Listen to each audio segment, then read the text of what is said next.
il est écrit que lorsque Paul leur eut imposé les mains, le Saint-Esprit vint sur eux et ils parlaient en langue et prophétisaient.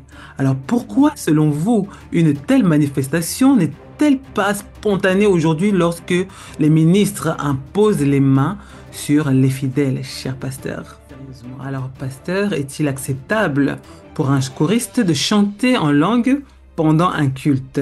Et que pensez-vous, pour ceux qui prennent le temps d'inclure des chants en langue dans un album musical, par exemple? Voilà.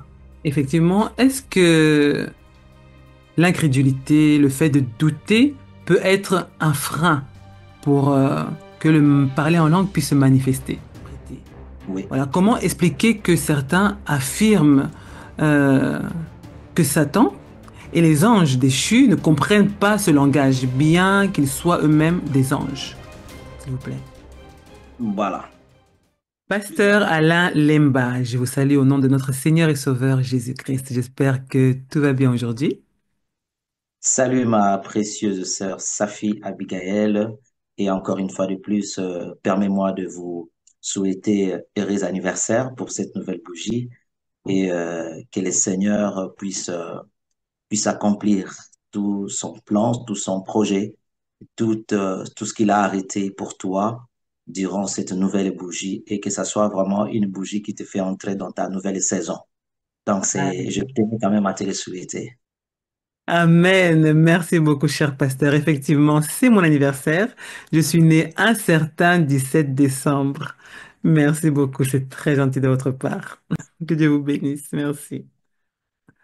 Alors, cher pasteur Lemba, avant d'entrer dans le vif du sujet, j'aimerais soulever qu'aujourd'hui, nous parlons plusieurs langues dans le monde en raison de la dispersion survenue lors de la construction de la tour de Babel. Alors, en Mhm. Genèse 11, chapitre 7 et au verset 9, Dieu dit, allons, descendons, et là, confondons leur langage, afin Mhm. qu'ils n'entendent plus la langue les uns des autres. Alors, selon vous, serait-il possible ou pertinent de connaître la langue utilisée par Adam et Ève dans le jardin d'Éden pour communiquer entre eux, avec Dieu et même avec le serpent? Merci beaucoup, ma sœur, pour cette question assez pertinente.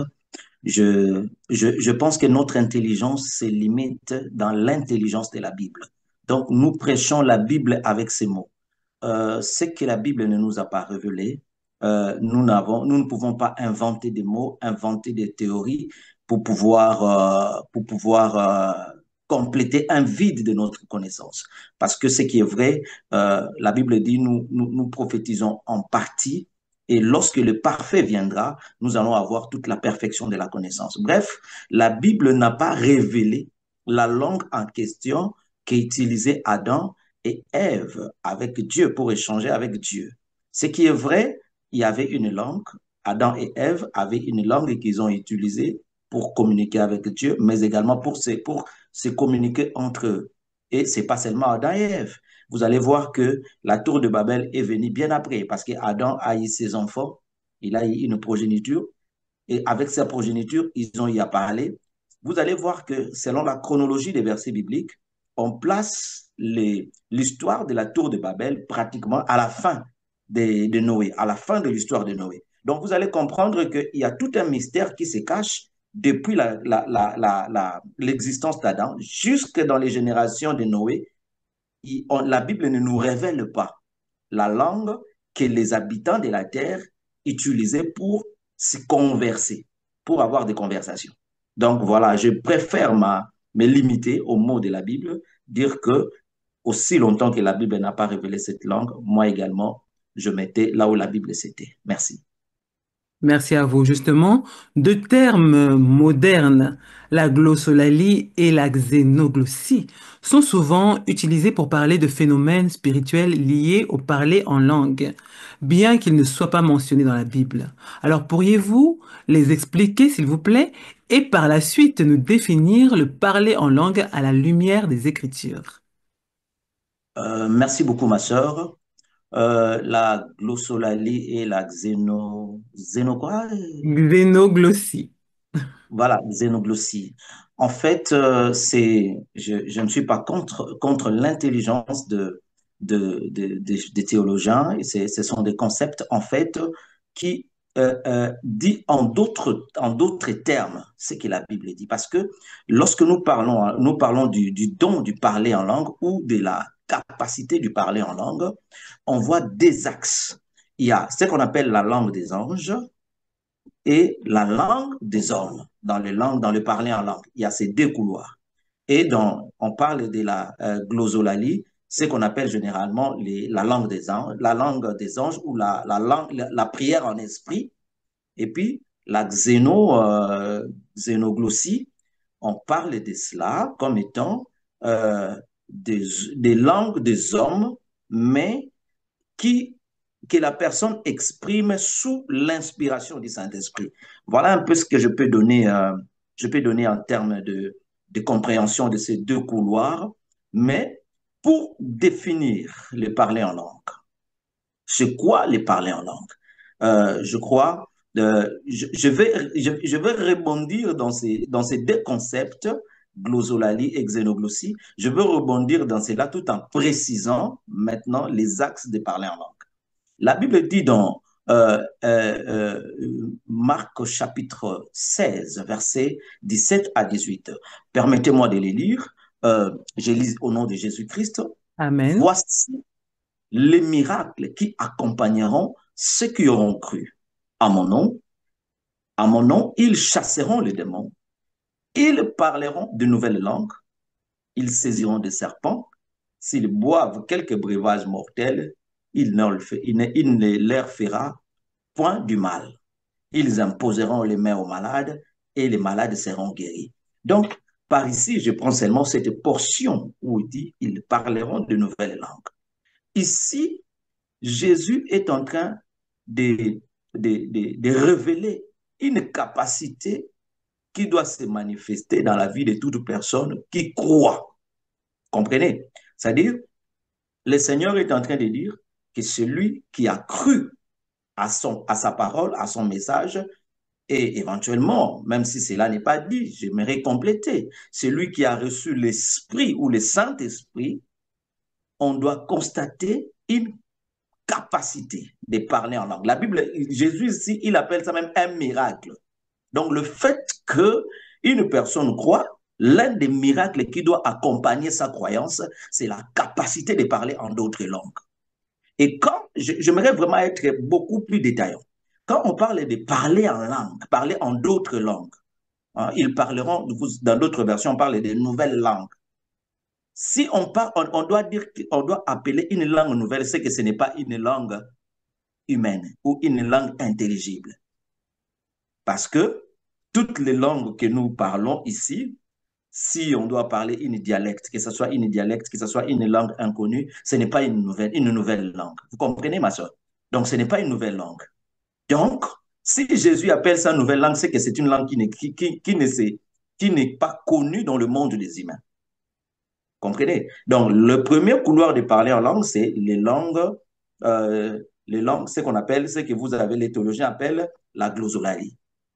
Le deuxième couloir de langue, c'est la xénoglossie, qu'on appelle les langues des hommes. L'apôtre Paul dit, je prierai en intelligence et je prierai en esprit. C'est-à-dire, dans le parler en langue, il y a cette dimension d'une personne qui peut parler sous l'inspiration du Saint-Esprit une langue qu'il n'a jamais connue, qui n'est pas sa langue maternelle, mais par l'inspiration du Saint-Esprit, il le parle pour communiquer de mystères ou soit pour communiquer un message prophétique en faveur de l'Église. Voilà un peu si je peux répondre à cette question.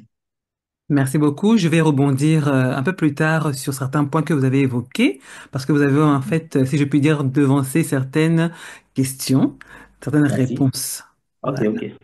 Alors, dans 1 Corinthiens, au chapitre 13 et au verset 1, Paul dit, quand je parlerai les langues des hommes et des anges, si je n'ai pas l'amour, je suis un airain qui résonne ou une cymbale qui retentit.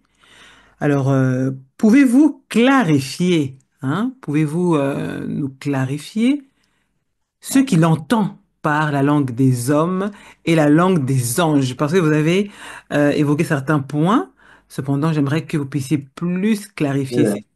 Oui, S'il vous plaît. j'ai voulu donner ce chapeau parce que c'est un grand chapeau que nous allons pouvoir développer de manière détaillée au courant de l'émission. Oui. Déjà, l'apôtre Paul est en train de faire un parallélisme entre l'amour et les dons spirituels. Donc, l'amour qui est une vertu éternelle et les dons spirituels que Dieu, qui est la capacité surnaturelle que Dieu donne à ceux qui croient et à ceux qui ont reçu le Saint-Esprit. Donc, voilà. Alors, la langue des hommes, je pense que sa manifestation lors d'une assemblée, ça peut se manifester, par exemple, moi, je suis congolais, en pleine prière, le Saint-Esprit peut me saisir, je commence à parler chinois, le mandarin, je commence à parler le mandarin. Hein, c'est cette dimension-là. Hein, ça, c'est la langue des hommes. Saisi par l'esprit, je commence à parler le mandarin. Euh, la langue des anges, maintenant, c'est cette langue-là, parce que là, personne ne connaît quels sont les termes utilisés dans la langue des anges. Personne, même si on a deux personnes qui ont le don de parler en langue, ils se mettent à parler, ils vont pas, ils vont pas disons, se comprendre, combien même les deux parlent la langue des anges. Donc, voilà un peu la précision que je voulais faire par rapport à ça. C'est une très bonne précision, étant donné que j'avais reçu il y a plusieurs mois un serviteur de Dieu avec qui nous Hein? avons pu développer ce sujet, ce thème. Hein? Et Hein? j'aimerais, s'il vous plaît, que vous puissiez nous éclairer sur un autre point. La langue Hein? des anges est-elle, selon vous, un langage structuré et logique ou s'agit-il d'un langage spontané? Aussi, pensez-vous qu'il puisse y avoir une diversité de langues angéliques ou s'agit-il d'un langage unique ou autre, s'il vous plaît? Bon, je vais d'abord, merci beaucoup. Ça, c'est une question très, très, très, très intelligente, si je dois appeler ça comme ça. Je vais prendre un verset biblique, je vais prendre Romains chapitre 8, verset 26. La Bible dit, de même aussi, l'Esprit nous aide dans notre faiblesse, car nous ne savons pas ce qu'il nous convient de demander dans nos prières. Mais l'Esprit lui-même intercède par des soupirs inexprimables. Ça, c'est le livre de l'Épître aux Romains, chapitre 8, verset 26. Euh, déjà, je n'ai pas de base biblique pour dire que la langue des anges, c'est une langue structurée. Il n'y en a pas. Il n'y a pas de langue, il n'y a pas une structure. Regardez ici, parce que ce qu'on appelle la langue des anges, en d'autres termes, si vous voyez dans la Bible, on dit prier en esprit, c'est pratiquement des synonymes. Ce sont des synonymes. C'est ce que le Seigneur est en train de dire dans Jean chapitre 4, où il dit, l'heure vient, et elle est déjà venue, où les vrais adorateurs adoreront le Père en esprit et en vérité. Voyez-vous? Donc, il y a une dimension de prier en esprit. Et l'apôtre Paul est en train de préciser par rapport à ça, il dit, lorsque l'esprit prie dans notre bouche, il prie par des soupirs inexprimables. Donc, en réalité, les parler en langue des anges ou les prières en esprit, ce sont des soupirs inexprimables. Parce que celui-là même qui est en train de prier en esprit, lui-même ne sait pas qu'est-ce qu'il est en train de dire. Permettez-moi de vous donner cet exemple, ma soeur. Je prends toujours la langue, je prends un exemple terrestre. Je prends la langue de mandarin. Tu sais que si tu vas, tu observes deux Chinois en train de parler. OK? Tu vois deux Chinois en train de parler. Tu auras à l'idée qu'ils sont en train en fait, toi, tu vas entendre jusque des sons. Tu ne seras pas à mesure de faire la distinction en termes de phrases. Et si on te demandait d'écrire, toi, tu vas dire non, non, je sentais seulement qu'il était en train de dégager, de faire des sons pratiquement identiques. Mais ce que toi, tu es en train d'écouter comme étant son identique, ce n'est pas en fait les sons identiques. C'est tout un langage, c'est une conversation qui est en train de se tenir. Donc, c'est pour dire quoi? C'est pour dire que dans le parler en langue, je vais vraiment entrer dans le fond, dans l'esprit de la question. Écoutez, J'entends les gens parler, hein, faire les langues. Il peut faire par exemple ba, ba, ba, ba, ba, ba. OK? Mais il faut faire très attention. Les bas du début, le premier bas n'est pas égal au deuxième bas. Le premier bas peut être autre chose, le deuxième bas peut être autre chose. Je veux même aller plus loin. Le premier bas peut être tout un paragraphe, le deuxième bas peut être aussi toute une phrase. Alors, si tu me demandes, tu me poses la question, sur quelle base tu es en train de fonder cela? Je vais aller dans l'esprit de la Bible. Je vais maintenant entrer dans l'esprit de la Bible. Écoutez, ma soeur, tu sais que dans la Bible, parce que Dieu, la Bible dit, Dieu parle tantôt d'une manière, tantôt d'une autre. Le parler de Dieu n'est pas toujours le même. Tu ne vas pas me dire que tous les lions de la Bible parlent de Jésus ou de Dieu. Parce que dans les visions que le prophète voyait, il peut voir un lion qui est soit le lion de Jésus, un lion dans la Bible qui est aussi le lion du diable, parce que la Bible dit votre adversaire, le diable, rôde comme un lion rugissant autour de vous. Un lion dans la Bible, toujours, ça peut être un serviteur de Dieu. Donc, vous comprenez que on a parlé, c'est un seul image, mais plusieurs interprétations. C'est ça, le monde de Dieu. Donc, ça veut dire que celui qui est en train de parler en langue, nous ne devons pas nous mettre à l'esprit, c'est-à-dire parce que c'est un don spirituel, un don de l'esprit. Nous ne devons pas nous mettre à l'esprit parce qu'il a des bas, les premiers bas ressemblent au deuxième bas, ainsi de suite. D'autant plus que ce que nous devons retenir comme fondement par rapport aux langues, à la langue des anges, c'est que ce sont des soupirs inexprimables. Voilà, je ne sais pas si j'ai répondu. S'il y a des précisions, vous pouvez toujours avancer des questions.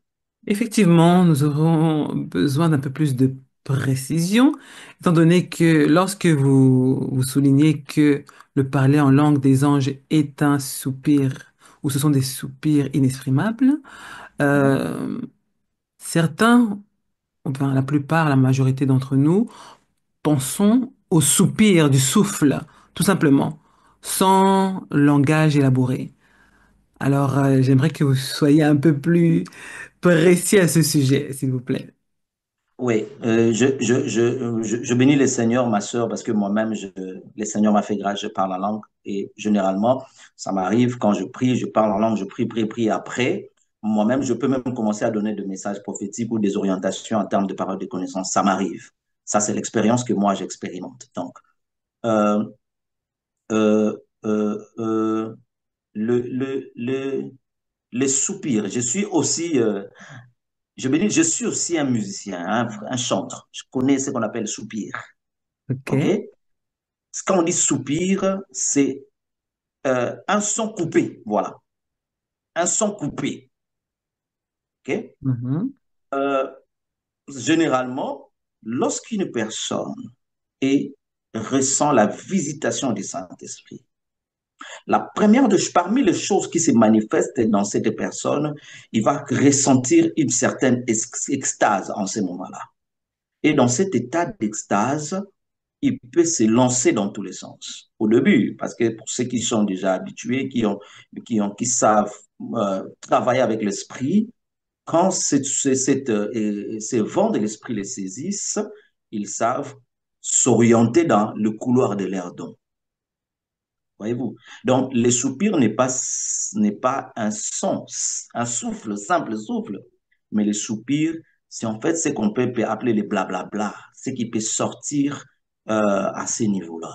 Hein, lorsqu'une personne se retrouve dans cet état d'esprit. Et c'est généralement, ce sont des choses que nous expérimentons dans nos cultes. Il y a certaines personnes, lorsqu'ils ressentent une forte visitation de l'esprit, il y a des gens qui crient. L'apôtre, c'est pas pour autant dire que lorsqu'on crie et qu'on est moins spirituel. Je vais vous donner l'exemple dans la Bible. La Bible dit, hein, il y a des apôtres, je crois, apôtre Pierre, quand il ressent des visitations, des visions de Dieu, il tombe en extase. Il y a des gens, l'apôtre Jean, dans la vision de l'Apocalypse, quand il ressent la visitation, c'était même pas Dieu, c'était la présence de l'ange, mais cette présence du surnaturel de Dieu a créé en lui une certaine sensation et son corps ne pouvait pas supporter la présence surnaturelle de Dieu. Donc, vous voyez un peu, c'est cet environnement qui se crée lorsque on travaille sous l'onction du Saint-Esprit. Voilà. Donc, nous devons comprendre aujourd'hui que le soupir inexprimable en question ne se limite pas à la respiration, au soupir. Donc, Ouais, ce n'est pas ça. ouais, ouais. Il y a tellement de choses à dire parce que le Saint-Esprit lui-même, c'est un souffle. Hein? Un souffle qui vient s'ajouter dans votre souffle. Et vous allez commencer à ressentir des choses à l'intérieur de vous. Et c'est ça les, l'essence de travailler même avec le Saint-Esprit. Voilà. Ah là là, d'où j'aime bien dire quelquefois que les mots que nous employons sur Terre sont des mots pour essayer de nous comprendre entre nous, mais il est difficile de définir vraiment ce que l'esprit exprime, donc de donner un langage, de donner une interprétation, n'est-ce pas? C'est Oui, très oui, compliqué. oui. Oui, permettez-moi d'ajouter hein, par rapport à cette réflexion. Vous savez, la Bible dit, quand vous lisez très bien, vous pénétrez très bien le sens de cette verset de Romains. Vous allez voir que la Bible dit que nous ne savons pas prier. Nous ne savons pas ce que nous devons demander à Dieu. Parce que dans nos prières, si on nous demandait, moi et toi, on nous demandait de prier, on va prier de manière logique par rapport à certaines situations que nous connaissons. Mais l'esprit connaît des choses qui sont au-delà de ton intelligence. Il connaît la façon dont le monde spirituel est en train de fonctionner. Je vais vous donner, permettez-moi de vous donner ce témoignage. Je crois que ça va édifier. Je me bats parce que l'enseignement sur le parler en langue, c'est un gros enseignement. Un pasteur est dans son bureau, il est dans son bureau à un moment donné, euh, le Seigneur lui met il commence, il sent qu'il doit commencer à prier. Et quand il commence à prier, il commence à parler en langue. Alors qu'il est en train de prier, il parle en langue. Son enfant était en train de jouer au football à la maison avec ses amis. Et cet enfant, c'est le ballon a traversé pratiquement de l'autre côté, est allé de l'autre côté de la chaussée. L'enfant, tout petit, il prend le risque de traverser parce qu'il voulait à tout prix récupérer son ballon. Et le papa était en train de prier, et le pasteur était en train de prier en langue. Oh, ça c'est la révélation que le Seigneur va lui donner après quand l'enfant va lui raconter l'histoire qui s'est passée quand il jouait avec ses amis. Alors que le pasteur était en train de prier en langue, il est pris, Dieu a pris soin de sécuriser cet enfant qui a traversé sans regarder dans tous les sens. L'enfant a traversé la chaussée, il est retourné avec le ballon, et quand l'enfant est retourné, le pasteur a prié en langue pendant quelques minutes. Quand il a fini de prier, il rentre à la maison, son enfant lui explique ce qui s'est passé alors qu'ils étaient en train de jouer au football. Et l'heure à laquelle l'enfant est en train de caler par rapport à cette situation, c'est l'heure pendant les moments où le pasteur s'était mis à prier en langue dans son bureau. Vous comprenez un peu, ma soeur? Donc, ça veut dire qu'il y a tellement de choses que nous ignorons. Le Seigneur peut te mettre à l'esprit, tu commences à prier en langue, et cette prière en langue-là, parce que toi-même tu pries là, tu ne connais pas ce que tu dis. Mais le Seigneur est en train de te connecter à une situation qui est précise. Mais aussi, les parler en langue, je parle de la langue des anges, ça édifie la personne qui est son porteur. Donc, ça bâtit l'homme intérieur, a comme vocation de bâtir l'homme qui est à l'intérieur de toi. Voilà. Merci beaucoup. Merci à vous, cher pasteur. Donc là, si je dois parler avec mes propres mots, nous devons comprendre que le parler en langue, hein, c'est en fait c'est le Seigneur qui nous inspire ces prières pour prier pour une situation que nous ne connaissons pas ou pour des personnes aussi que nous ne connaissons pas. C'est possible aussi. Ah oui, ah oui. Pour des situations vraiment qu'on ne connaît pas. Donc, on est même ignorant de ce qu'on dit. Mais Mhm. ce n'est pas le fait qu'on soit ignorant que cela soit sans importance. Voilà. Alors, c'est très important, cependant, pour certaines personnes qui ne croient pas au parler en langue, trouveront que c'est une folie, ce que vous êtes en train de dire. Oui. Euh, la Bible dit que l'évangile, la prédication d'abord, c'est une folie. Vous comprenez? Le mal aujourd'hui de l'Église veut se faire, il veut se faire de la place. Vous savez, quand vous lisez la Bible, vous allez sentir que la manière dont, d'une certaine manière, il y a des sens où Dieu a conduit son Église. il y a beaucoup de sens, il y a beaucoup de folie. Et c'est par là que j'aime Dieu. Parce que la Bible dit que l'évangile, c'est une folie pour ceux qui ne sont pas des croyants.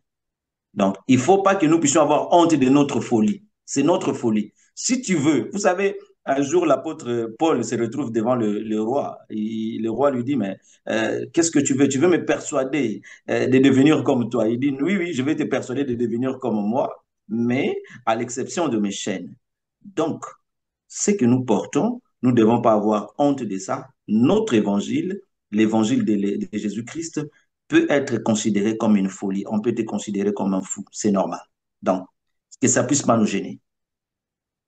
Ce qui est assez étrange, si je puis dire, c'est que les ministres de Dieu qui nous enseignent la parole, j'ai entendu des ministres de Dieu parler à ce sujet. Je ne sais pas si je dois ou si vous allez les considérer comme des ministres de Dieu, mais ces gens-là ne croient pas au parler en langue. Et diront même que, voilà, en fait, c'est juste pour souligner que le parler en langue est limité même chez les chrétiens, dans la compréhension de ces choses. Donc, d'où nous faisons cette émission, comprenez? Donc, que pensez-vous des ministres qui rejettent le parler en langue? Ce n'est pas moi qui ai écrit la Bible, ma soeur. S'ils rejettent les parler en langue, qu'ils enlèvent toutes les écritures qui à propos de cela.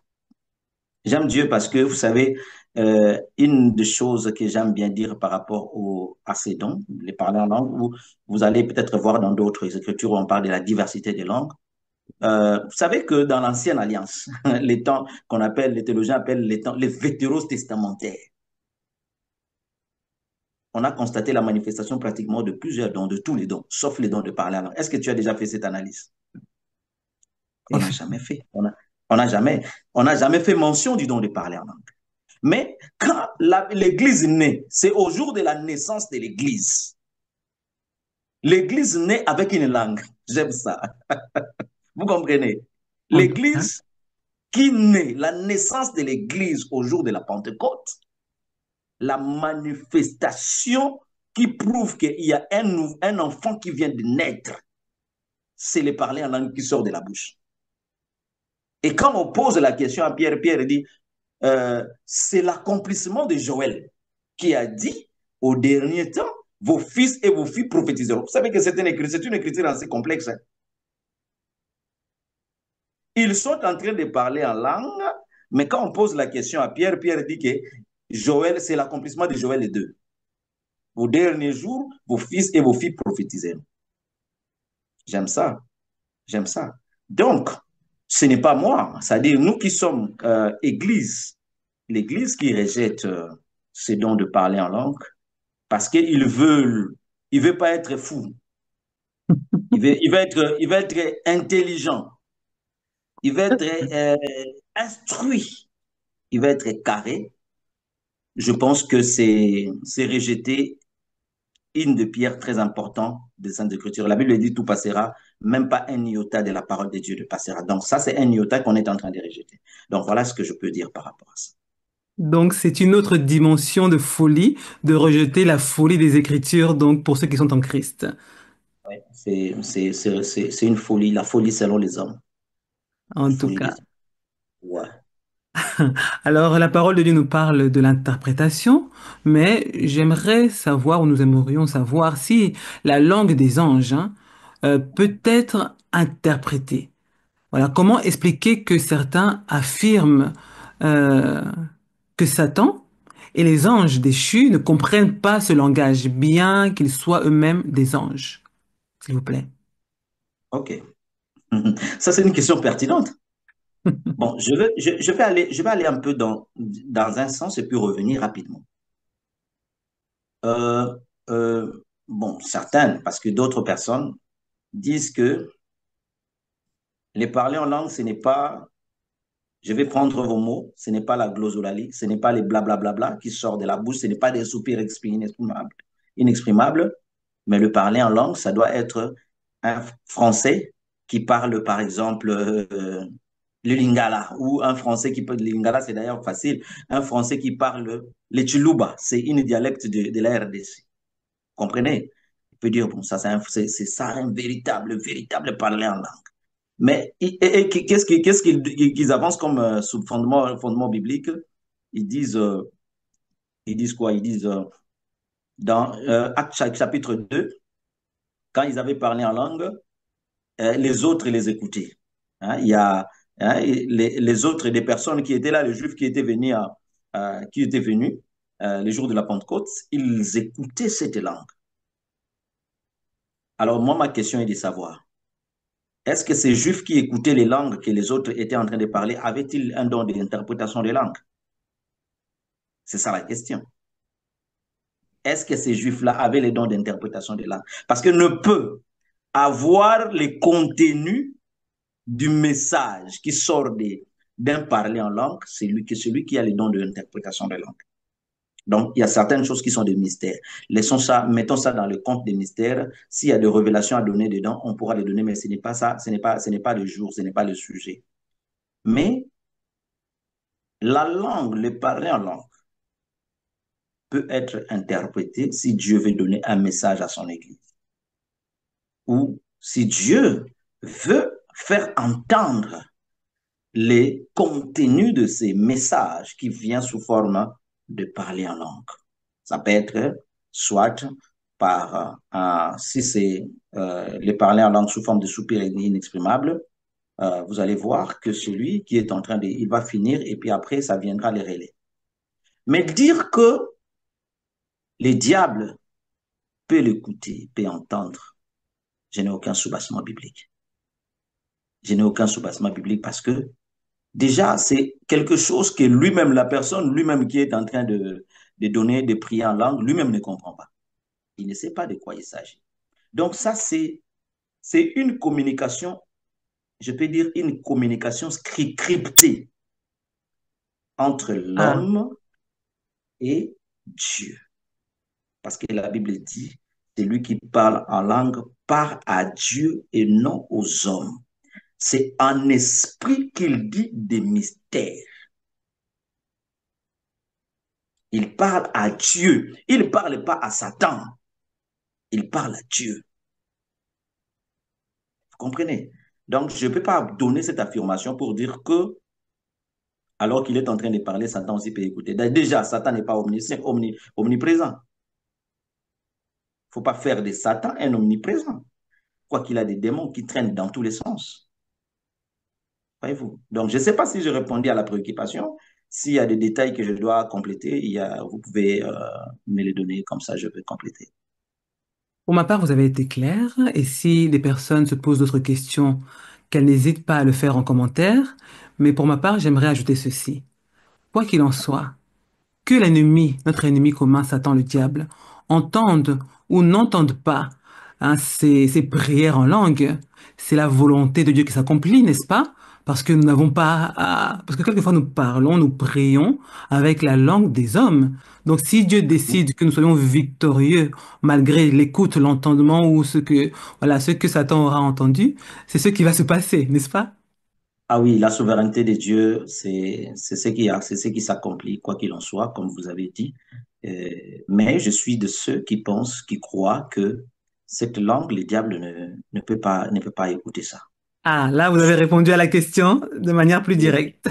oui, je préfère aller vraiment tout droit. Je ne crois pas que le diable, il va entendre quoi? Il va entendre quoi de ce qui sort de là parce que c'est un soupir. Donc, j'aurais vraiment besoin que ceux qui pensent le contraire puissent m'aider avec beaucoup plus de lumière pour que je puisse comprendre cela. Ben, dans ce Voilà. cas, je vais demander au serviteur de Dieu avec qui j'avais fait l'émission à ce sujet de nous donner plus de détails peut-être. Il va sûrement Mhm. écouter l'émission parce que je vais l'inviter à le faire. Et Oui. il disait donc que, étant donné que Satan est un ange déchu, donc tous Ah. les anges, donc si je comprends bien, sont censés comprendre la langue des anges, la langue, Attendez, le parler de je, Dieu. je reviens maintenant, je reviens. Écoutez la précision de l'écriture telle que l'apôtre l'a dit. L'apôtre dit ceci, c'est lui qui parle en langue, il ne parle pas. Il parle à Dieu, il ne parle pas aux anges. Il faut faire très attention. Soyons dans les écritures. Il ne parle pas aux anges, mais il parle à Dieu. Vous savez que les anges n'obéissent pas dans la réalité des choses, spirituellement parlant. Les anges ne peuvent pas obéir à un homme. Les anges obéissent à Dieu. Donc, c'est pour dire que c'est comme j'ai vu des gens qui pensent que non, ils peuvent commander les anges, appeler tel ange, dire à tel ange. Vous allez communiquer avec eux comment? Parce qu'ils ne sont pas sous ton autorité. Ils sont sous le pouvoir de Dieu. Vous comprenez? Donc, celui qui parle la langue, il ne parle pas aux anges. Il parle à Dieu. C'est que cette communication-là ne concerne pas les anges. Ça concerne Dieu. C'est Dieu qui est le Dieu qui contrôle tous les esprits, dont les esprits des anges. Après avoir reçu le message, il peut envoyer des anges, comme il a fait avec Daniel. C'est Daniel qui était en train de priait, il ne parlait pas aux anges, il ne parlait pas à l'ange, mais il priait à Dieu. Et quand il priait, Dieu va faire descendre son intervention par l'envoi d'un ange. Vous comprenez? Ça, c'est une précision. Une précision sur laquelle j'ai prêté vraiment attention parce que lorsque vous avez évoqué le verset, ça a été clair, hein. Vous avez bien soulevé que le verset mentionne bien que celui qui parle en langue, hein, s'adresse à Dieu, n'est-ce pas? Je le dis comme ça. Oui. Et c'est très clair parce que nous savons que quelquefois, certaines personnes, entre elles, ont mis en place des langages, des signes, hein, une manière de se comprendre entre elles. Mais d'autres personnes, là j'illustre un peu selon le monde, Ouais, hein, ouais, ouais. n'est-ce Ah pas? oui, ça c'est une belle illustration. Voilà. Et là, tout Très à belle. l'heure, lorsque vous avez aussi soulevé que c'était un message crypté, alors quelquefois, des personnes peuvent se parler en mode code, hein, avec des Ouais. codes pour se comprendre entre elles. Et d'autres personnes à côté ne pourront pas comprendre. Donc, pourquoi pas? Hein, nous pouvons dire aussi à combien plus forte raison Dieu ne peut-il pas Mhm, permettre de mettre en place un langage pour que mhm. lui-même puisse le comprendre. Donc, je pense que c'est possible. Et alors, nous allons Ah là là, c'est... je suis édifié. Merci. gloire à l'Éternel. Alors, nous allons continuer, étant donné que dans Actes, au chapitre 19 et au verset 6, il est écrit que lorsque Paul Mhm, leur eut imposé les mains, le Saint-Esprit vint sur eux et ils parlaient en langue et prophétisaient. Alors, pourquoi, selon vous, une telle manifestation n'est-elle pas spontanée aujourd'hui lorsque les ministres imposent les mains sur les fidèles, cher pasteur? voilà, plusieurs considérations. Vous savez, moi-même, je me pose cette question. Il m'arrive de me poser la question. Bon, je veux pas aussi être catégorique pour dire que extrémiste, disons, pour dire que on n'a pas ces manifestations. On l'expérimente quelquefois, pour ne pas dire chaque fois et toutefois. Euh, il y a plusieurs raisons. Notamment, déjà, il y a certaines baptêmes que nous réalisons. C'est pas vraiment de personnes qui ont été préparées. Parce que pour le baptême, la Bible dit, c'est lui qui croira, hein, croyez, répentez-vous, croyez, tout et tout, et puis vous recevrez le Saint-Esprit. Aujourd'hui, il y a certaines personnes qui vont dans les eaux du baptême parce qu'il est en train de suivre un mouvement. Donc, quelque part, c'est une part de raisons qui font que on puisse pas expérimenter. Mais aussi, je vais rentrer beaucoup plus chez nous, les hommes de Dieu. C'est notre degré d'intimité avec le Saint-Esprit. Amen, amen, amen. Voyez-vous? C'est-à-dire que nous, c'est comme ça qu'on dit non, c'est pas obligatoire. Nous avons fait non, non, c'est pas obligatoire, je peux prier, il n'y a pas de problème. C'est pas ça les problèmes.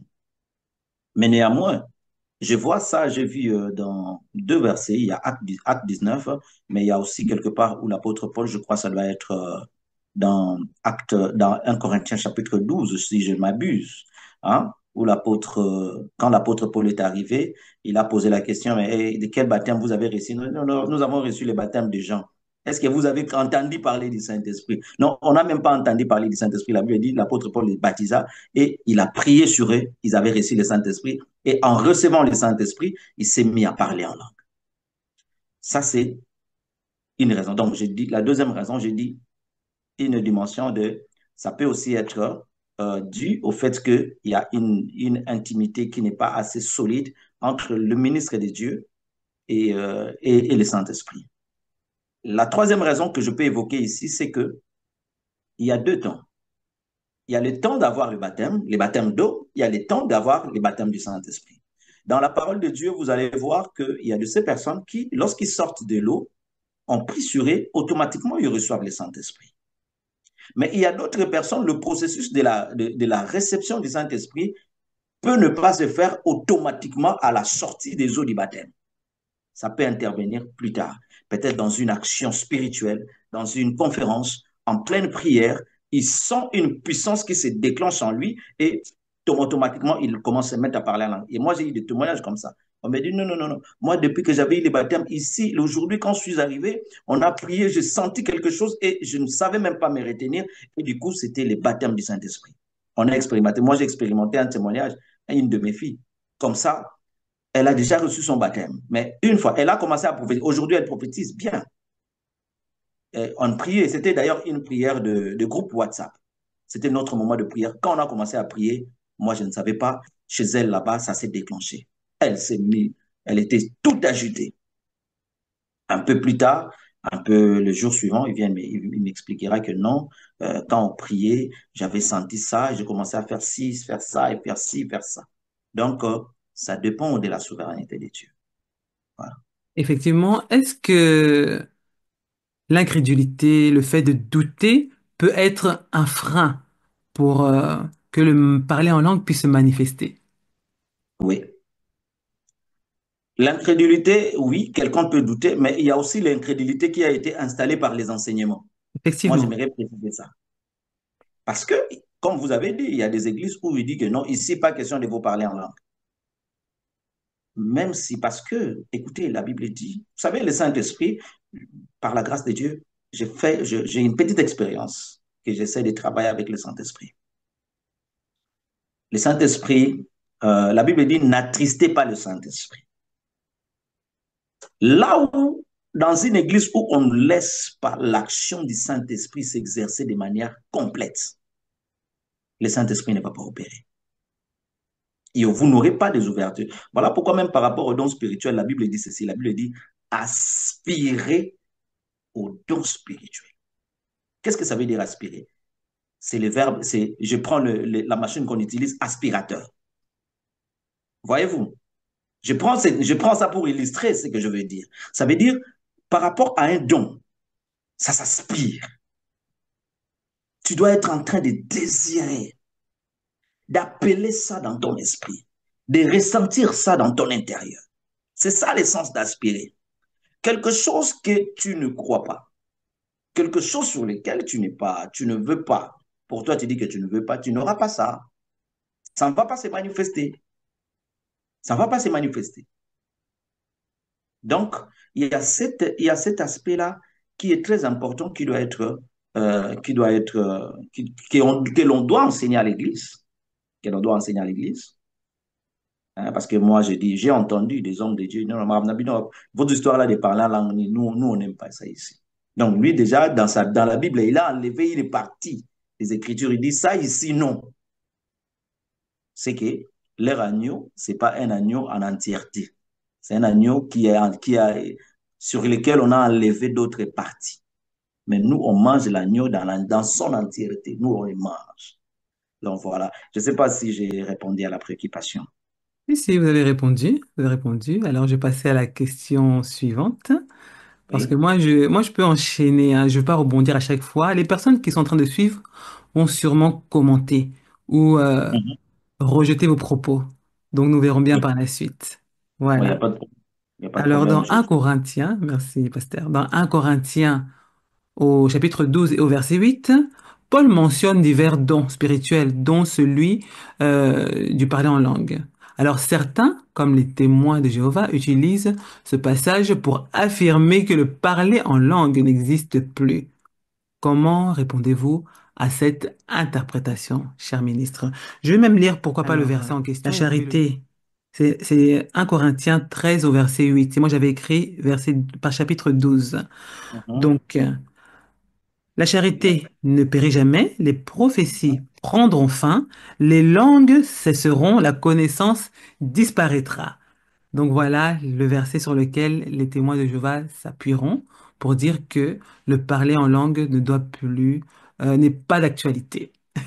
Mais je vais répondre en lisant cette écriture en français. Je réponds ça en français. Mhm. On dit, euh, les langues cesseront. C'est que ça n'a pas encore cessé. On parle au futur. Les temps utilisés ici, c'est le futur. Les temps futurs. OK? La connaissance disparaîtra.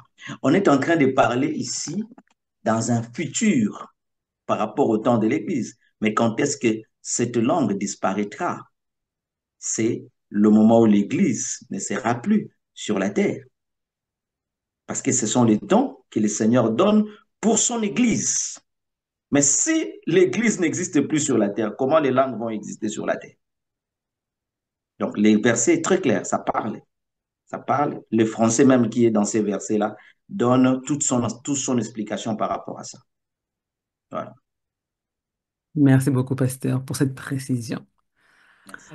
Est-ce que tout individu qui reçoit le baptême du Saint-Esprit doit nécessairement parler en langue et interpréter ce qu'il dit? Parce que d'autres diront aussi que nous ne comprenons pas. J'insiste sur ce fait-là, même si vous avez donné des éléments à ce sujet, cher pasteur, mais j'insiste. Alors, beaucoup se plaignent du fait que s'il n'y a pas d'interprétation, qu'il faudra se taire. Mais je me demande quelquefois comment recevoir l'interprétation si le parler en langue n'est pas exercé. C'est une question que je me pose. Parce que si, comme vous l'avez dit tout à l'heure, les ministres stop disent que là, il faut pas parler en langue, ça serait un peu difficile de pouvoir mettre en avant ses dons, n'est-ce pas? Oui. Euh, voilà. Déjà, je dois dire que je rentre toujours dans 1 Corinthiens chapitre 12 en disant ceci. Le don de parler en langue est différent au don de l'interprétation des langues. C'est deux dons différents. À l'un est donné le don de parler en langue, à l'autre est donné le don d'interprétation des langues. Et je voudrais aussi, par rapport à cela, marteler sereinement. Il ne faut pas faire porter le fardeau de l'interprétation des langues à celui qui parle la langue. C'est comme si vous voulez que, bon, toi, parce que tu as parlé en langue, tu dois interpréter. Ce sont deux dons différents. C'est comme si tu disais à la personne qui a les dons de la foi d'opérer ce que si celui qui a les dons de guérison est là. Voyez-vous? Donc, c'est d'abord, oui, oui, c'est d'abord deux dons différents. Alors, l'obligation, selon les Écritures, est donnée d'interpréter les parler en langue, n'intervient que lorsqu'il s'agit de l'édification de l'Église.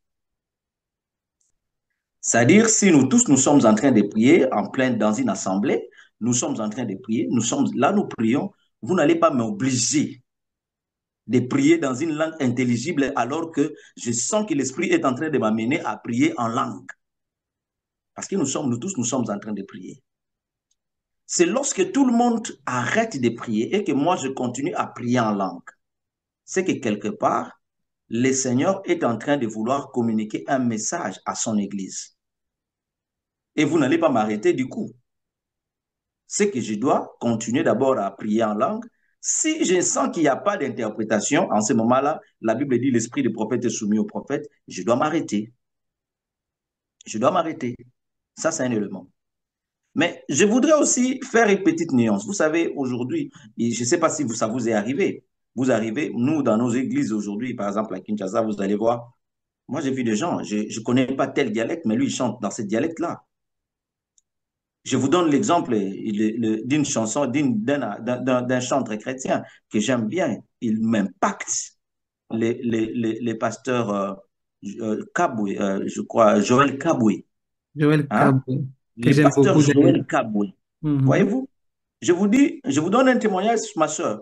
Le jour où j'avais entendu la chanson de Senga Mukwashi Sengai, j'ai roulé de chez moi jusqu'au bureau, à peu près 1 heure et quelques, en train de rouler dans les véhicules avec la même chanson que j'avais mis en boucle.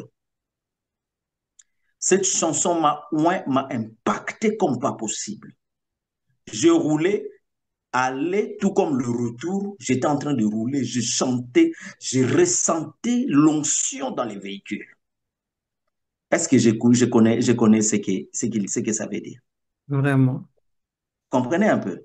Donc, la compréhension, vous savez, les esprits peuvent se communiquer. Ça, maintenant, c'est dans le monde des esprits. Les esprits peuvent se communiquer sans la parole. Sans même la parole. Si tu es dans le bain, tu es connecté, tu peux directement entrer dans ce couloir-là et donc, donc, ce que je veux dire, c'est seulement que il ne faut pas obliger ou responsabiliser celui qui parle la langue. Obligatoirement, il doit interpréter. Il y a des gens même qui chantent. Moi, je vois les gens qui chantent, qui prient même dans une autre langue. Il peut prier dans une dialecte que je ne connais pas. Nous tous. Est-ce que je suis en train de l'obliger à prier en lingala français? Parce que je suis obligé d'écouter sa prière. Pas du tout. Donc, c'est quelque chose qui ne tient pas conformément aux Écritures et conformément à la manière dont nous devons gérer le culte. Je dois vous dire ici que le culte c'est une réunion hautement spirituelle. Hautement spirituelle. Certaines personnes me disent, mais non, mais moi j'ai vu dans un culte, et le culte des Pentecôtes, tous ont parlé en langue.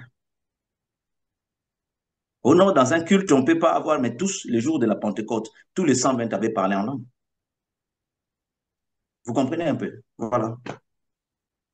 Que diriez-vous alors, pasteur, à ces personnes qui prendront le temps de brandir 1 Corinthiens, chapitre 14, verset 23, où il est écrit, si donc, dans une assemblée de l'Église entière, tous parlent en langue et qu'il survienne des personnes simples ou des non-croyants, ne diront-ils pas que vous êtes fous? J'aime ça. J'aime cette écriture. Vous Alléluia. savez, je crois que je répondis en partie, mais je vais compléter un élément, juste un peu. Vous savez que l'apôtre Paul ici, quand il donne cette écriture, quand il est en train de donner cet ordre-là, il est plus en train de regarder les regards des autres, d'ailleurs des non-croyants. Et admettons que moi et toi et des personnes qui croient, on se met ensemble. Il n'y a pas de non-croyants, on se met dans mon salon ou bien dans ton salon en train de prier. On prie en langue. Est-ce que nous sommes en train de pécher? On ne pêche pas. Mais cette donne de chercher l'interprétation, c'est lorsque il faudrait donner l'édification aux autres. Parce que déjà, quand vous arrivez dans une assemblée, vous voyez que tout le monde est en train de prier, là, il n'y a pas de problème. Mais c'est lorsque tout le monde s'arrête, c'est en ces moments-là qu'on a besoin de l'interprétation, comme je l'avais dit. Donc voilà.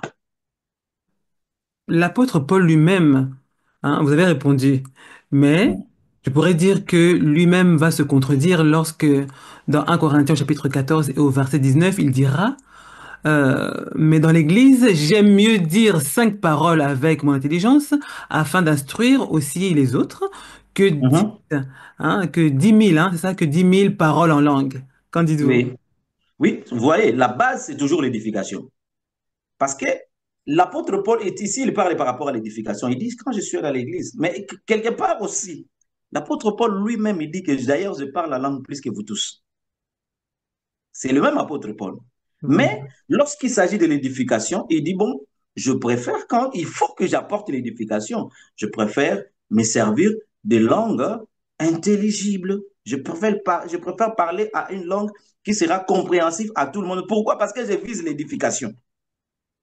Mais lorsque je dois m'édifier moi-même, je dois m'édifier moi-même. En tout cas, j'utilise les parler en langue. Voilà. Alors justement, vous êtes en train de confirmer que lorsque l'apôtre Paul était en train de parler ici, il parlait de la langue des anges, n'est-ce pas? Et pas de la langue des hommes. C'est la langue des anges, oui, oui, qui est parfait 10 000 paroles en langue, c'est-à-dire que par rapport à la langue des anges ou les prières en esprit, comprenez? C'est à ce niveau-là.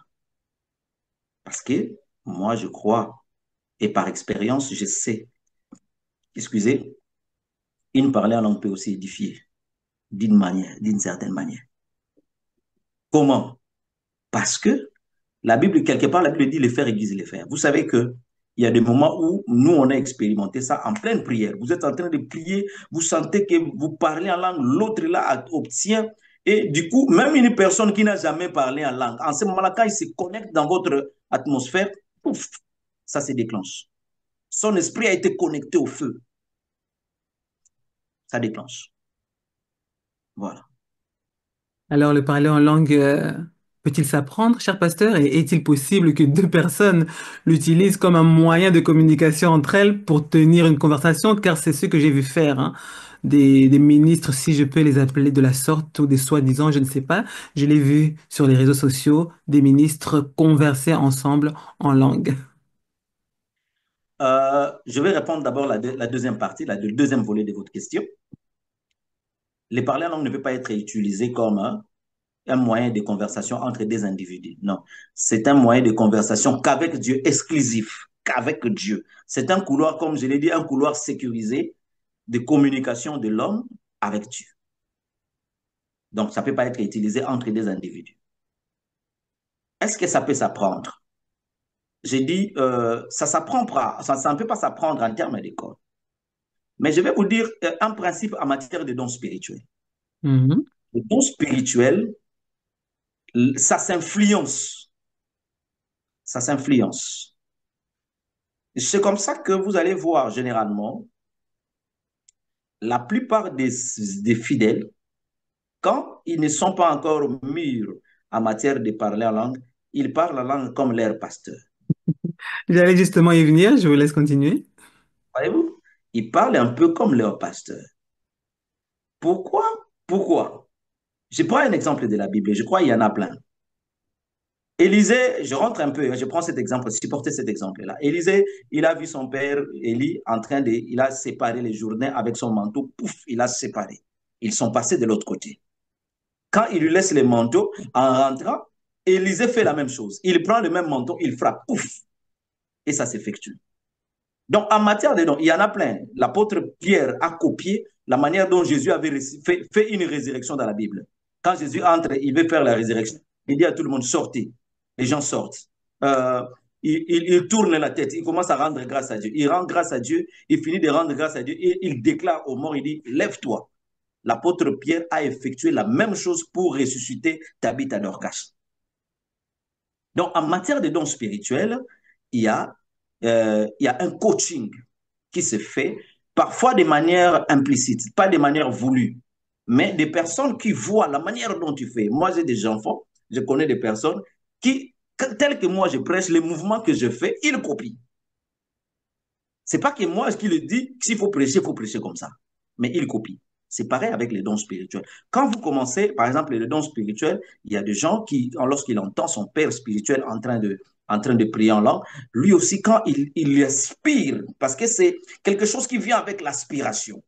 Il aspire, il dit, il commence à réaliser, bon, quand il commence à faire ses premiers pas, généralement, vous allez dire que non, il est en train de parler un peu, de prier un peu comme son père. Mais lorsque un don, parce que le don est né, il grandit, il atteint la maturité. Ça grandit. Il faudra, ici, ce que je veux dire ici, de manière, en termes de compréhension, c'est qu'il faudra éviter de voir un don tout à fait parfait au premier jour même de la naissance. Même l'apôtre qui a institué les dons, écoutez ce qu'il dit par rapport à la prophétie. Il dit, ne méprisez pas les prophéties, mais examinez et prenez ce qui est bon. Qu'est-ce que ça veut dire? Ça veut dire que dans une prophétie qui est authentique même de Dieu, il peut y avoir des éléments humains à l'intérieur. Mais vous ne rejetez pas toute la prophétie, mais prenez le temps d'examiner. C'est ce que nous devons avoir comme pensée ou philosophie en ce qui concerne les dons même de parler en langue. Quelqu'un qui commence aujourd'hui, quand il commence, du jour même il commence, toi tu lui dis non, tu ne peux pas parler comme ça, tu commences déjà à le frustrer. C'est que cet homme-là, tu as attesté l'action du Saint-Esprit qui était juste naissante en lui. Donc voilà. Voilà. Alors, ça ne s'apprend pas, c'est clair et net, ça s'apprend pas, mais le don du parler en langue se développe et puis il est possible de subir une impactation, une influence Voilà. de la part d'une personne. Soulignons aussi que il est possible que certaines personnes, hein, dans l'immaturité, puissent vraiment copier, vraiment sans que cela vienne du Saint-Esprit. Voilà. Voilà. Voilà. Voilà. Ok. Super. Très bien, merci pasteur. Alors, une personne peut-elle se contrôler et choisir de s'abstenir de parler en langue ou est-ce un phénomène qui dépasse la volonté humaine, s'il vous plaît? Je dirais oui, oui, oui et non. Je dirais oui et non. Euh, D'abord, une personne peut avoir cette dimension de don de parler en langue. Mais compte tenu de l'environnement qui l'entoure, il est obligé de ne pas s'exprimer. Et généralement, ce sont des attitudes que peuvent prendre que des personnes qui ont atteint une certaine maîtrise des dons. Voyez-vous? Parce que les dons spirituels, il faut aussi atteindre une certaine maîtrise. Parce que les dons, il faut faire très attention, même les dons de la prophétie. Hein, j'ai vu quelqu'un en train de prophétiser dans l'église, il dit, le Seigneur me montre, la femme du pasteur est sorcière, la femme du pasteur est sorcière. Il dit ça comme ça en plein culte. Même si cette prophétie-là est vraie. Ah, mais attention, souvenez-vous de Nathan. Nathan, quand il va voir le roi David, il avait reçu un message de Dieu, mais il communique ça d'une certaine manière, avec beaucoup de sagesse, pour que David puisse comprendre les messages de Dieu. Donc, il y a une certaine maturité en matière de dons spirituels et ces personnes qui sont capables de contenir ou de gérer les dons, c'est généralement des personnes qui ont atteint une certaine maturité. Mais par contre, il y a de ces personnes qui n'ont pas une certaine maturité. Il est bébé dans les dons. Il y a une puissance qui descend. Il n'arrive pas à se retenir et c'est ça, il s'éclate. Même si vous avez dit dans votre église, ici on ne parle pas langue, lui, il va parler en langue. Donc, il ne saura pas se retenir. Mais ça dépend du fait aussi. Hein. Je veux dire, ça dépend aussi du degré de l'onction qui descend en ces moments-là. Il y a des onctions qui peuvent vous faire fou. Il y a des gens qui ont commencé à prier, ils n'arrivent pas à arrêter. Lui-même, il a commencé, il n'arrive pas, il ne sait pas où est-ce qu'il va toucher, où est-ce qu'il va tenir. Et du coup, il y a une grande... Parce qu'il faut se dire, ceux qui travaillent avec le Saint-Esprit comprennent ce que je suis en train de dire. Il y a des environnements, des atmosphères que le Saint-Esprit peut créer que personne ne peut contrôler. Moi, dans ma vie, dans mon parcours, il m'est arrivé, j'étais en train de prier seul, je reçois une impactation, moi-même, je tombe. En pleine prière, je suis en train de prier seul dans la brousse. Et je me retrouve par terre et puis à un certain moment, je dis, waouh, c'était fort, c'était fort. Donc, ça dépend de la visitation que tu peux avoir en ce moment-là. Tout dépend de la visitation que nous pouvons avoir à ce moment-là. À Ouais. méditer très sérieusement. Alors, pasteur, est-il acceptable pour un choriste de chanter en langue pendant un culte? Et que pensez-vous, hein, pour ceux qui prennent le temps d'inclure des chants en langue dans un album musical, par exemple? Ouais, ça, c'est une question très, très intéressante. Euh, je dis d'abord que l'apôtre Paul dit je prierai en intelligence, je prierai en esprit, je chanterai en intelligence, je chanterai en esprit. Donc, ça veut dire que il est possible que nous puissions chanter aussi en langue. Tu sais, quand je parle comme ça, je sens déjà, on dirait que ça m'arrive. Ouais. Je le ressens dans tous les sens. Alléluia. Je chanterai en esprit. C'est-à-dire que lorsque je parle tout ici, je suis en train de dire de l'atmosphère qui est créée et de la doctrine. Quand je parle de la doctrine, c'est l'enseignement qui est assez fidèle là. Parce que la plupart des gens empêchent la manifestation du don de parler en langue parce on les a prêché les enseignements qui proscrit en fait ces dons en plein culte. C'est comme ça que moi j'ai dit, ma soeur, vous savez, le culte, c'est une réunion spirituelle. Il faut redonner au culte son caractère surnaturel et spirituel. Yes. Il Alléluia. faut éviter que de commencer à faire des cultes comme des francophones, comme des gens qui disent si on ne fait pas ci, il faut faire ça. Ça, c'est votre culte à vous, ce n'est pas le culte de l'esprit. Donc, s'il arrive qu'un chantre, en pleine chanson, il chante en langue, je pense qu'il y a aucune, ce n'est pas interdit. Mais sauf que, comme je l'ai dit, s'il chante seul, hein, vous voyez, par exemple, les gens ne sont pas en train de prier, il n'y a pas d'atmosphère, tout et tout, il vient seulement comme ça, il commence à chanter. Au lieu même de commencer la chanson, lui, il commence à chanter en langue. Là, ça devient compliqué. Il faut lui dire, non, non, mon frère, là, il faut t'arrêter parce que tu sens que tu n'es pas en harmonie avec l'Assemblée. Parce que certaines manifestations de l'esprit, c'est fait à l'harmonie avec l'Assemblée. Ça, c'est un élément, voyez-vous. Mais je vois aussi certaines mettre ça dans leurs albums, hein, en pleine, bon, je sais, je connais des réalités des studios. Moi, je connais des gens en plein studio. Je me rappelle du feu Papa Alain Moloto. Il avait des inspirations énormes en plein studio. Pour ceux qui les connaissent, savent. En plein studio, comme ça, on est en train d'enregistrer. Il y a seulement un fond sonore qui est en train de jouer avec le piano et vous sentez qu'il commence à parler. Il commence à parler. Il reçoit des choses authentiques en pleine, en plein studio. Il est important, bon, ça dépend, question de mettre ou de ne pas mettre. Mais bref, ce que je veux seulement dire, je ne veux pas ici dire que ne mettez pas, mettez. Je veux seulement dire que tout soit fait selon l'analogie de la foi et selon l'orientation que vous avez reçue de l'esprit en ce moment-là. Du reste, quand tu mets ton parler en langue dans ta chanson, nous, on ne va pas chanter ça. Nous, on va chanter la partie intelligible. Donc, c'est ça. Vraiment. Là, j'ai pas vraiment voulu être dans le mot. Je pense répondre en gros comme ça, qu'à celui qui a des oreilles pour entendre, entende. Je ne vais pas être trop précis parce que je ne saurais pas limiter les actions de l'esprit si je ne maîtrise moi-même pas toutes les contours. Merci beaucoup, pasteur Alain Lemba. Nous tendons vers la Merci. fin, nous avons même dépassé le temps qui était vraiment défini. Alors, je vais vous laisser, je vais vous céder la parole pour quelques instants afin de conclure en abordant des points qui n'ont pas encore été mentionnés peut-être, ou en insistant sur des aspects que vous jugez essentiels, s'il vous plaît.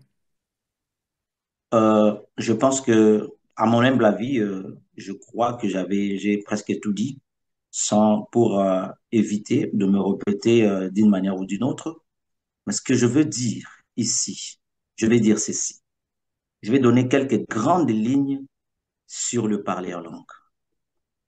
Je vais dire que il faut savoir que les parler en langue, c'est très important. Je peux même dire, c'est le don mère. Ce n'est pas seulement un don, c'est une habilitation mère qui doit posséder tous les nés de nouveau dans les seigneurs. Les parler en langue, ça vous connecte avec l'univers angélique et l'univers qui est l'univers divin. Si tu veux te connecter, parce que la Bible appelle ça la langue des anges, ça vous connecte dans cet univers. Et ne vous en faites pas. Il y a des secrets, beaucoup de mystères, parce que la Bible dit celui qui parle la langue, il parle à Dieu et c'est en esprit, il entre dans le monde des mystères. Si l'apôtre Paul pouvait se vanter du fait qu'il parlait en langue, je pense que ce n'est pas quelque chose que l'Église d'aujourd'hui et les pasteurs d'aujourd'hui peuvent commencer à diaboliser et à Mhm. rejeter comme si c'était de la saleté. Nous, on aime cette saleté parce que quand on entre dans cette saleté-là, nous entrons dans le monde des mystères de Dieu. Le parler en langue vous fait accéder dans les vraies requêtes de prière. Hein, les vraies requêtes de prière, parce que le Seigneur sait là où votre prière doit aller, dans les temps ou dans l'espace. Et celui qui prie en langue, il bâtit son esprit. Il a un esprit costaud. Son esprit est costaud. Et les parler en langue, je l'ai dit ici, ça vous fait entrer dans le monde des mystères. Les chrétiens et l'Église doivent désirer au plus haut point. Désirer. Quand je dis désirer, il faut désirer ça. Si tu ne parles pas en langue, ne considère pas ça comme, ne considère pas, trouve ça anormal. Parce que c'est comme un chrétien, celui qui me dit que je ne parle pas langue est semblable à une personne qui me dit que je n'ai pas la foi. Parce que la foi est à la fois, la foi, excusez-moi cette tautologie, les dons, la foi est à la fois un don, mais aussi une habilitation. Lisez dans Marc chapitre 16. La foi, c'est un don. La capacité de chasser les démons, c'est un don. Donc, celui qui me dit que moi, je n'aime pas parler en langue, je lui dirai aussi, tu dois me dire que moi, je n'ai pas la capacité de chasser les démons. C'est pareil, c'est au même niveau. Donc, nous devons désirer ces dons-là. C'est un don très important et ça vous ouvre les horizons spirituels les plus intenses. Voilà un peu ce que je peux dire de manière globale dans tout ce que nous avons parlé en ce qui concerne les dons de parler en langue. Merci beaucoup, pasteur Alain Lemba, et merci à vous tous qui avez pris soin de suivre cette émission très attentivement. Alors, je tiens à vous informer que récemment, nous avons pu recevoir le pasteur Alain Lemba pour la première fois pour qu'il puisse développer un thème qui avait pour titre le leadership unique ou collégial. Que dit la Bible? Une émission très importante que je vous invite à suivre dans votre émission Méditons avec sa fille. Alors, si vous n'êtes pas abonné, n'hésitez pas à le faire et à cliquer sur la cloche de notification afin de recevoir les avertissements en temps et en heure. Alors, Pasteur Alain, j'espère à très prochainement, si Dieu le veut. Amen, amen. Merci beaucoup, ma soeur Safi. Que Dieu vous bénisse abondamment. Encore une fois, je tiens à rappeler que c'est votre jour d'anniversaire et nous sommes en train de bénir le Seigneur pour votre vie et pour la personne que vous êtes, pour l'Église corps du Seigneur. Que le Seigneur vous bénisse très, très abondamment et qu'il accomplisse toutes les prières inédites qui s'édiquent dans votre cœur. Au nom de Jésus-Christ. Amen, amen. Merci beaucoup, Pasteur. Au Merci revoir. beaucoup. Au revoir. Merci.